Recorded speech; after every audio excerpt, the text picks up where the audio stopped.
নমস্কাৰ। যোৰহাটৰ অন্বেষা নামৰ ছোৱালীগৰাকীৰ মৃত্যুৰ পাছত এই পৰ্যন্ত পোহৰলৈ অহা কেইটামান তথ্য মই আপোনালোকক এই মুহূৰ্তত দিব বিচাৰিছোঁ।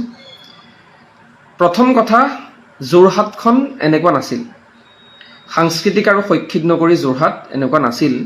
আৰু শেহতীয়াকৈ যোৰহাটত যি ধৰণৰ ঘটনা সংঘটিত হৈছে, যোৰহাটক ভালপোৱা এজন হিচাপে, যোৰহাটৰ এজন হিচাপে আৰু যোৰহাটখনক প্ৰতিটো মুহূৰ্ততে কঢ়িয়াই লৈ ফুৰা এজন হিচাপে আমি সঁচাকৈয়ে দুখ পাওঁ।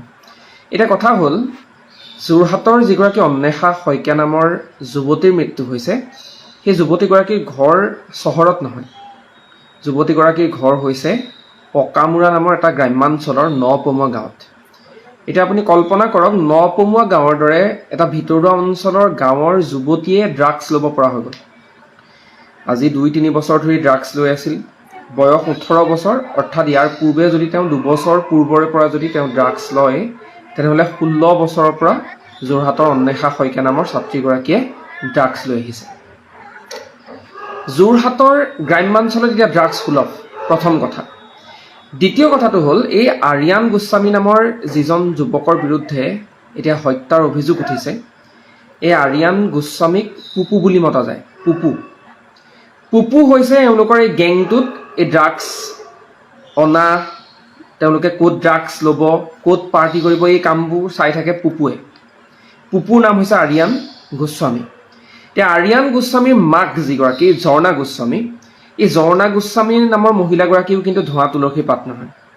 ঝৰ্ণা গোস্বামীহঁত এটা ৰিহাব চেণ্টাৰৰ সৈতে ইয়াৰ পূৰ্বে জড়িত আছিল। সেই ৰিহাব চেণ্টাৰটোতে ইয়াৰ পূৰ্বেও দেৱজ্যোতি নেওগ, সম্ভৱতঃ সেই নেওগ উপাধিৰ যুৱকজনৰো একেটা ষ্টাইলতে মৃত্যুমুখত পৰিছে। এতিয়া 3 নম্বৰ কথাটো হ'ল, এই যে এতিয়ালৈকে আৰিয়ান গোস্বামী, মনালিছা, অৰ্পিতা, খুচি, এই নাম 4টা ওলাই আছে। এই 4টা নামেই যথেষ্ট নহয়। এই গোটেই ঘটনাটোত এতিয়া নতুন এটা নামে এণ্ট্ৰি মাৰিছে। সেই নামটো হৈছে অংকিত দাস। অংকিত দাসৰ ঘৰ হৈছে মাছৰহাটত।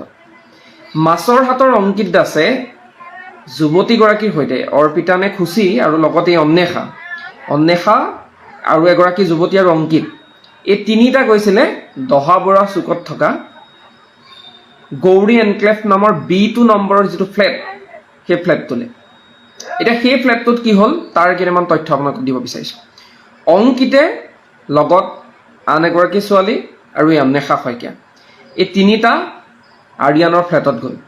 লগত মাংস লৈ গৈছে, লগত আছে ড্ৰাগছ মানে তেওঁলোকে কি লৈছে সেয়া কেইটামান মুহূৰ্তৰ পাছতে ওলাব।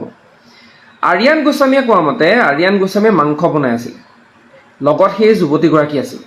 আৰু সেই সময়তে আৰিয়ান মানে পুপু, নাম আকৌ পুপুৰ হাফ পেণ্টটো পিন্ধি বাথৰুমলৈ যাওঁ বুলি অন্বেষা শইকীয়া গৈ ড্ৰাগছ লৈছে।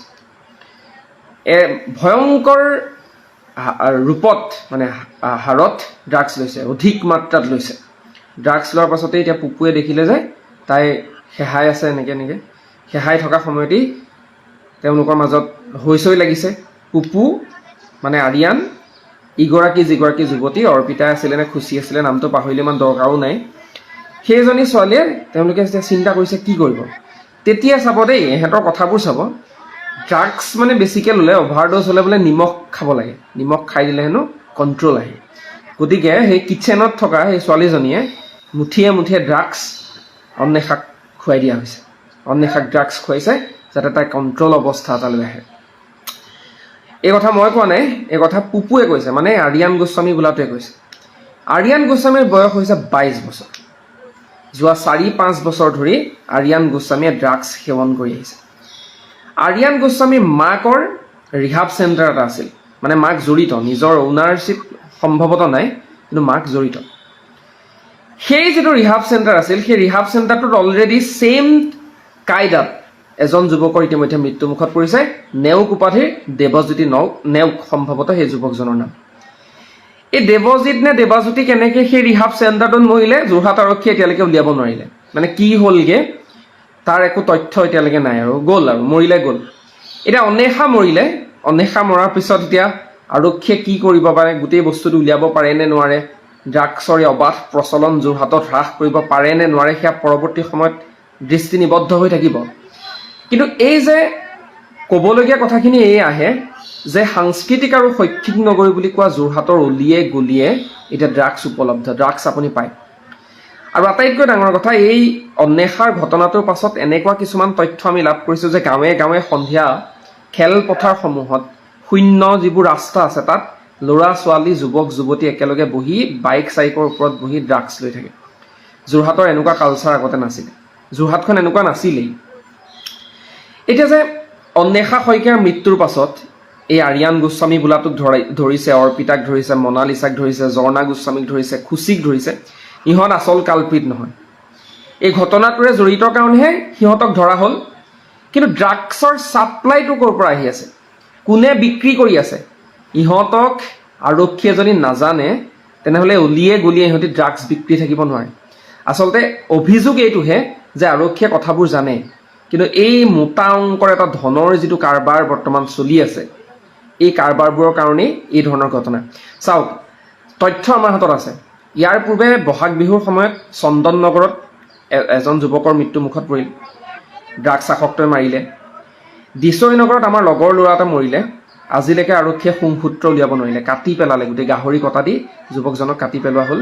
আজিলৈকে আৰক্ষীয়ে উলিয়াব নোৱাৰিলে যে সেই যুৱক ল'ৰাজনৰ সৈতে কি হ'ল। 3 নম্বৰ অন্বেষাৰ ঘটনা। এতিয়া অন্বেষাৰ লগত যে আছিলে এই পুপুৰ লগত, অৰ্থাৎ আৰিয়ান গোস্বামীৰ লগৰ যিটো অংকিত দাস, মাছৰ হাতৰ যিটো অংকিত দাস নামৰ ল'ৰা, সেই ল'ৰাটো কেনি গ'ল। এতিয়া ইহঁতে কৈছে যে অংকিত দাস আমাৰ সৈতে নাছিল। পুপুৱে আকৌ অলপ দেৰি আগতে ক'লে যে অংকিত দাসেহে তাইক লৈ আহিছিল। অংকিত দাস দোকানলৈ যাওঁতেনে তাই মোৰ হাফ পেণ্টটো পিন্ধি বাথৰুমত সোমাই ড্ৰাগছ মাৰিলে। গতিকে কাৰবাৰবোৰ ভয়ংকৰ। তাৰ মাজতে অৰ্পিতা বোলাজনীয়ে ক'লে আমি লোৱা নাই, আমি ড্ৰাগছ লোৱা নাই। তাৰপিছত আকৌ ইউটাৰ্ণ মাৰিলে, ইউটাৰ্ণ মাৰি পেলাই কৈছে নাই যি ক'ম এতিয়া আদালততহে ক'ম। মা গড, সিহঁতৰ কথা শুনিলে আপুনি পাগলা হৈ যাব, যেন সিহঁতি কোনোবা অস্কাৰ জিকি আহিছে, লাভলীনা বৰগোহাঁইৰ দৰে কিবা কমনৱেলথ গেমছত জিকি আহিছে, সিহঁতক সন্মান দিব লাগে, ইমান সিহঁতৰ মানে কথাৰ ভাও। তাৰপিছত খুচি বোলাজনীয়ে কৈছে মই মাক নহয় ড্ৰাগছ লৈ থকা দেখিছোঁ, কিন্তু মই মাক নহয় তাইক ড্ৰাগছ ল'বলৈ, আৰে তোৰ লগৰ এজনীয়ে ড্ৰাগছ মাৰি আছে আৰু তই তাইক মানা কৰিব নোৱাৰে। এতিয়া মোৰ পুতৌ উপজিছে এই মাক দেউতাকবোৰলৈ। আমি যেতিয়া যোৰহাটত আছিলোঁ বা আমি এতিয়াও ঘৰৰ পৰা যেতিয়া আঁতৰলৈ থাকোঁ, 9টা বাজিলে এতিয়াও আমি কামত থকাৰ তাগিদাটো মাহঁত আমি ঘৰ নোসোমোৱালৈকে দেউতাহঁত নুশুৱে বা চিন্তা কৰি থাকে, বা পত্নীয়েও এতিয়া ধৰক তেনেকৈ ক'ত গৈছা কি কথা। এই এটা শাসন ব্যৱস্থাৰ মাজেৰে, সামাজিকৰণ এটা প্ৰক্ৰিয়াৰ মাজেৰে, ছ'চিয়েলাইজেশ্যন বুলি যিটো কোৱা হয়, এই ছ'চিয়েলাইজেশ্যন প্ৰচেছটোৰ মাজেৰে আমি ডাঙৰ দীঘল হৈছিলোঁ। এতিয়া চাব, এই ছ'চিয়েলাইজেশ্যনৰ কথাটো কিয় ক'বলগীয়া হৈছে। আমাৰ গাঁৱত আগতে যেতিয়া আমি, বা গাঁৱতেই হওক বা আমাৰ অঞ্চলবোৰতেই আমি নিজৰ অকল পৰিয়ালটোৰ পৰা শাসন পোৱা নাছিলোঁ। আমি যদি বাটেৰে ওলাই যাওঁ, বৰদেউতা এজনে দেখিলে বৰদেউতাই আমাক ক'লে, জেঠায়ে দেখিলে জেঠাই ক'লে ক'ত যাওঁ এতিয়া, আমুকে দেখিলে আমুকে ক'লে এই তই বাপেৰৰ আগত ক'ম কিন্তু তই ক'ত ঘূৰি ফুৰিছে। এইটোক কোৱা হয় ছ'চিয়েলাইজেশ্যন, মানে সামাজিকীকৰণ প্ৰক্ৰিয়া। এই সামাজিকীকৰণ প্ৰক্ৰিয়াটো এতিয়া আজিকালি মাক দেউতাকে হ'বলৈ নিদিয়ে। মোৰ ল'ৰাইহে কৰিছে, তোৰ কি দৰকাৰ। এই যে সামাজিকীকৰণ বা ছ'চিয়েলাইজেশ্যন প্ৰচেছটোত অসমীয়া সমাজখনত যে এই ছিষ্টেমটো ভাঙি দিয়া হ'ল, তাৰ পাছতে এই ধৰণৰ বজৰুৱা ঘটনাবোৰ এতিয়া বৃদ্ধি পাবলৈ ধৰিছে। এতিয়া অন্বেষা মৰি গ'ল, অন্বেষালৈ দুখ লাগিছে, পৰিয়ালটোলৈ বেয়া লাগিছে, কিন্তু অন্বেষাৰ ককায়েকে কেইটামান মুহূৰ্তৰ পূৰ্বেও কৈছে যে আজিৰ পূৰ্বে আৰু তালৈ যোৱা নাই, আমাৰ ভণ্টিয়ে আজিকালি এইবোৰ নেমাৰে। তুমি কেনেকৈ গম পালা? তোমাৰ দৰে ককায়েক এজন থকাৰ পিছত তোমাৰ ভণ্টিয়ে ড্ৰাগছ লৈ য'ত ত'ত পৰি থাকে। আৰিয়ানে ইয়াৰ পূৰ্বে আকৌ কৈছে যে ইয়াৰ পূৰ্বেও অভাৰড'জেছ হয়, এইজনী ছোৱালী অন্বেষা নামৰ যিজনী ছোৱালী মৰিলে, সেই ছোৱালীজনী য'ত ত'ত পৰি থাকে, মানে অভাৰড'জ হৈছে তাই। তোমাৰ লেখীয়া ককায়েক এজন ঘৰত দেউতা এটা থকাৰ পিছত দুই ঈশ্বৰ মাৰি তই ভনীয়েক শাসন কৰিব নোৱাৰা। এই ধৰণৰ ঘটনাবোৰে, এই যে নিজৰ সন্তানটোক কাবু কৰিব নোৱাৰে, নিজৰ সন্তানটো ক'ত গৈছে খবৰ নলয়, ড্ৰাগছ খাই থকাৰ পাছতো এই উদ্ভণ্ডালি অসভ্যালি কৰি থকাৰ পাছতো যে ছ'চিয়েলাইজেশ্যন প্ৰচেছটোৰ প্ৰতি আমি যে গুৰুত্ব নিদিওঁ, এই ধৰণৰ ঘটনাবোৰে এতিয়া সাংস্কৃতিক নগৰীয়া শৈক্ষিক নগৰী যোৰহাটখনক ধ্বংস কৰি পেলালে। এতিয়া আৰু শৈক্ষিক সাংস্কৃতিক এইবোৰ শব্দ ব্যৱহাৰ কৰিবই নালাগে, যোৰহাটৰ হিচাপেও কৈছোঁ। এতিয়া চিধাই অপৰাধীৰ মহানগৰী যোৰহাট বুলি কৈ দিলেই হ'ল। শেহতীয়া আপুনি বেছি দিন চাবই নালাগে, 3টা মাহৰ ঘটনা লওক, এতিয়াও সংবাদ মাধ্যমৰ কৰ্মী হিচাপে আমি লাজেই পোৱা হৈছোঁ।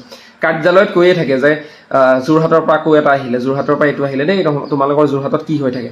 এই ধৰণৰ কথাবোৰে আচলতে যোৰহাটৰ এই ফোপোলা স্বৰূপটো, ছ'চিয়েলাইজেশ্যন প্ৰচেছ নোহোৱা, আৰক্ষীৰ কাণসাৰ নাইকিয়া, নগদ টকাৰ কেইটামান হ'লেই গাঁৱত ফিট মাৰি নিজৰ পুতেকে ঘৰত ড্ৰাগছ বেজী মাৰি থাকে, সেইবোৰ কথা লুকুৱাই সমাজত গামোচা পিন্ধি থকা সম্ভ্ৰান্ত মানুহবোৰৰ মাজৰ এই যিবোৰ কাহিনী, এই কাহিনীবোৰ কিন্তু এতিয়া সকলোৱে বুজি পোৱা হৈ গৈছে।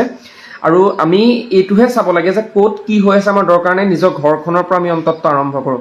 নিজৰ সন্তানটো 7-8 বজাৰ পিছত ক'ত গৈছে তাৰ নজৰ ৰখাটো, কি কৰিছে সেয়া চোৱাটো, এই ধৰণৰ ঘটনাবোৰ, আপোনাৰ ছোৱালীজনী ক'ত আছে, কি কৰিছে, কাৰ লগত গৈছে, কিয় গ'ল, কিমান সময়লৈকে থাকিল, কাৰ লগত থাকিল, এই বস্তুবোৰ নোচোৱাটোৱে কিন্তু এটা ভয়ংকৰ হাৰত এই ধৰণৰ অপৰাধবোৰ বৃদ্ধি কৰা পৰিলক্ষিত হৈছে।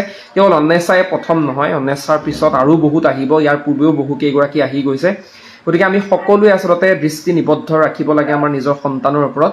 কিন্তু যোৰহাটত শেহতীয়াকৈ বৃদ্ধি পোৱা অপৰাধে ভয়ংকৰ ৰূপত এই যিটো আগ্ৰাসী অপৰাধৰ মনোভাৱে কিন্তু সকলোকে চিন্তিত কৰিছে। অসম আৰক্ষী, যোৰহাটৰ আৰক্ষী প্ৰশাসন কঠোৰ হ'বৰ হ'ল, যোৰহাটৰ ছিষ্টেম সলনি কৰিব হ'ল, আৰু যোৰহাটত বিশেষকৈ আৰক্ষী অধীক্ষকগৰাকীক লৈ বৰ্তমান বৰ চৰ্চা চলিছে যে তেওঁ এজন ভাল মানুহ। স্বাভাৱিকতে ভাল মানুহ হ'ব পাৰে, কিন্তু শেহতীয়াকৈ কিন্তু ক্ৰাইম ৰেচিঅ' বা ক্ৰাইম ৰেট কমোৱাত কিন্তু যোৰহাট আৰক্ষী একদমেই সফল হোৱা নাই। কিয়নো দিছৈ নগৰৰ মথাউৰিত কালি অন্বেষাৰ কাণ্ডটো হৈ যোৱাৰ পাছত বহুতে আমাক ফোন কৰিও জনাইছে যে সুমন্ত, পতিয়া আমাৰ লগৰে পিংকুহঁতৰ গাঁৱৰ সেই পতিয়া গাঁৱৰ অঞ্চলটোত সেইখিনি ড্ৰাগছ লৈ থাকে, তেওঁলোকে কৈছে। তাৰপিছত এই আপোনাৰ দিছৈ নগৰ হৈ সেই ৰাস্তাটোৰে যেতিয়া আমি সেই ৰাস্তাটোলৈ বালিগাঁও হৈ পেলাই পিনে আমাৰ পদ্মশ্ৰী যাদৱ পায়েঙৰ ঘৰৰ ফালে যোৱা সেই ৰাস্তাটোত কিছুমান যুৱক যুৱতীয়ে ড্ৰাগছ লৈ থকাৰ তথ্য লাভ কৰিছোঁ। পকামূৰাৰ অঞ্চলটোলৈ ঢাপ কটা চাৰিঙীয়া হৈ পেলাই সোমাই যোৱা সেই অঞ্চলটোত সন্ধিয়া হ'লে শূন্য এটা পৰিৱেশে বিৰাজ কৰে, তাত গৈ সকলোৱে ড্ৰাগছ লৈ থাকে। গাঁওবাসীও সজাগ হ'ব হ'ল, অঞ্চলবাসীও সজাগ হ'ব হ'ল। আমি সকলোৱে মিলি এই ড্ৰাগছক আচলতে ড্ৰাগছৰ যিটো ভয়াৱহতা, এই জালখন যোৰহাটৰ পৰা আঁতৰ কৰিব নোৱাৰিলে কিন্তু যোৰহাটত অন্বেষা শইকীয়াৰ দৰে ভয়ংকৰ ঘটনা ঘটিয়েই থাকিব। আৰু এই ঘটনাটোৰ সৈতে আৰু বহুত জড়িত আছে। স্বাভাৱিকতে সকলোকে ধৰিব লাগে। কিন্তু এই অন্বেষাৰ মৃত্যুৰ আঁৰত থকা আৰিয়ান, মনালিছা, খুচি, অৰ্পিতা, ঝৰ্ণা গোস্বামী, এইবোৰেই শেষ নহয়। এই আঁৰৰ যিটো পোক, যিয়েই ছাপ্লাই দি থাকে, য'ৰ পৰা ড্ৰাগছটো আহে, কোনে বিক্ৰী কৰে, কাৰ তাত ড্ৰাগছ পায়, এইবোৰ কথা উলিয়াই যদি সেইকেইটাক ধৰিব নোৱাৰে, এই ধৰণৰ ঘটনা বৃদ্ধিয়ে পাই থাকিব। যোৰহাটে আৰু সাংস্কৃতিক শৈক্ষিক নগৰী বুলি কোৱাৰ সলনি এতিয়া অপৰাধীৰ মহানগৰী বুলি কওক, তাৰ বাহিৰে গত্যন্তৰ নাই। আৰক্ষী প্ৰশাসন যেতিয়ালৈকে সলনি নহ'ব, সাধাৰণ জনতা, সচেতন লোক যেতিয়ালৈকে সচেতন নহ'ব, আৰু অধিক সচেতন নহ'ব, তেতিয়ালৈকে কিন্তু এই ধৰণৰ ঘটনা ঘটিয়ে থাকিব। অন্বেষা শেষ নহয়, আৰু অন্বেষা আহি আছে। সাৱধান হওক, সজাগ হওক, নিজৰ সন্তানৰ ওপৰত চকু ৰাখক।